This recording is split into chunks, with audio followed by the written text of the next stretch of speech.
Alright, how we doing, folks? Your boy Marcus 1205 numbers after the name. Little games beating action over here. A little Assassin's Creed Odyssey. Weird little portion here to like show gameplay of. I played it for the most part without like recording it and stuff. I mean, the game's enormous. The files would be huge if I record everything. And I was like, I'll just pop in one day and just put it on. And then I popped in and I was like, alright, let's see over here. You see a little bit of gameplay, a little bit of puzzle play over here as I believe we figure out where Atlantis is and stuff like that. Okay, let's break this down over here, because to a lot of people I've heard that Assassin's Creed Odyssey is like their favorite game, the best game of the generation and stuff like that. I'm very much in the minority on this one, but I definitely preferred Origins over Odyssey. The game is way too big, which, whatever. Ultimately, you could kind of play it however you want, I guess. You don't have to do a bunch of stuff. I mainly ended up doing the quests that I was interested in, and I left the ones that I wasn't interested in to the side, and I would kind of recommend you play it that way, because to play it as like a completionist is kind of ridiculous and honestly not necessary.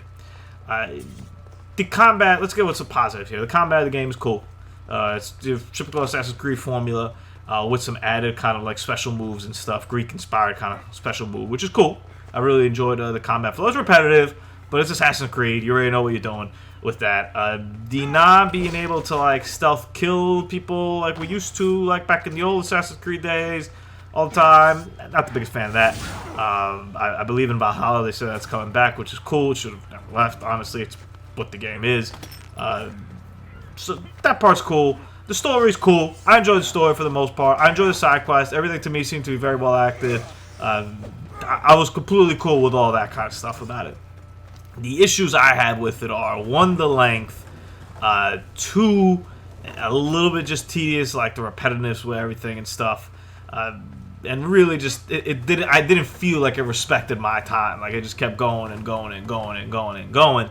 And the main issue I have is I would have been cool with just playing, for example, the main story missions, but I couldn't do that because I needed to be a certain level to get to places, and things would change levels and they would match up. So like the leveling system to me in this game is just so broken and something I really don't need in Assassin's Creed, period. And I think Origins did a little bit better job with it. Honestly, here it's like you start off in an area and this is level like 6 to 8 that you could be in there. But then when you come back, if you're like level 26, they just jacked it up to 26 and 28, so nobody's easier. You're just fighting on it and you're on the same level. But on the other side, you can't go to areas that are like level 40 or 50. You got to get to level 50, and 50 is kind of where the game kind of taps out. And then I believe you keep going. I'm not sure, but 50 is like the highest I saw. So like I needed to complete some missions, be level 50, which means I just had to do a bunch of meaningless stuff that I didn't want to do in order to get there.